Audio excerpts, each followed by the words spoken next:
د اسلامي کوله دغه دومه میاشت شریدو سفر المظفر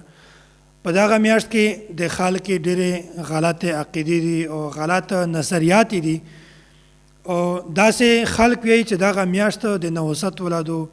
دغه میاشت د بې برکتي ولادو په دغه میاشت کې مصائب نازلیږي مصیبتین راځي خلک ته تکلیف راځي دغه د وجې نه دی په دغه میاشت کې د یوې اهمې چارې ابتدا نه کو او داسې د خوښۍ چې کوم پروګرامونه دي د یغې ابتدا نه کو خوښۍ پروګرامونه اټینډ کوي هنه د یغې نه ځون بچ کوي دا وایي چې دغه میاشت منحوسه دو د بې برکتۍ ولادو که چیرې میږه په دغه میاشت کې یوه چار شریکي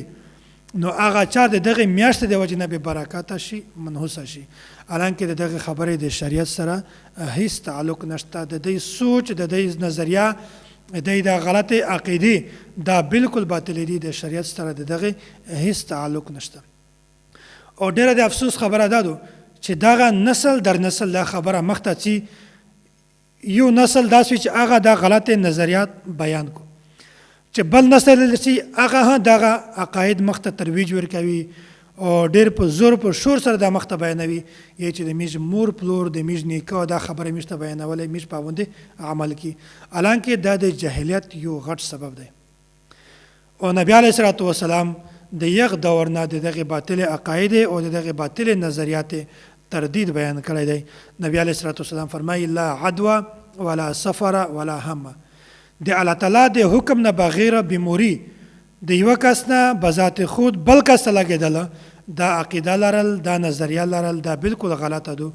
او داسې ولا سفره او د سفر په میاشت کې د سفر د میاشتې د منحوسولي یا د بې برکتولي عقیده سوتل دغه د شریعت سره هیڅ تعلق نشته او داسې ولا همه او د بدفعلي او د بدشګوني ولا عقیده چې کومه ده دغه د شریعت سره هیڅ تعلق نشته نو کسې نیک عمل کوي سړی وکړو که په کیمه میاشت کې وکړو دغه عمل د سړي د پوره د برکت ذریعه جوړیږي په دا کې نحوست کله نه وي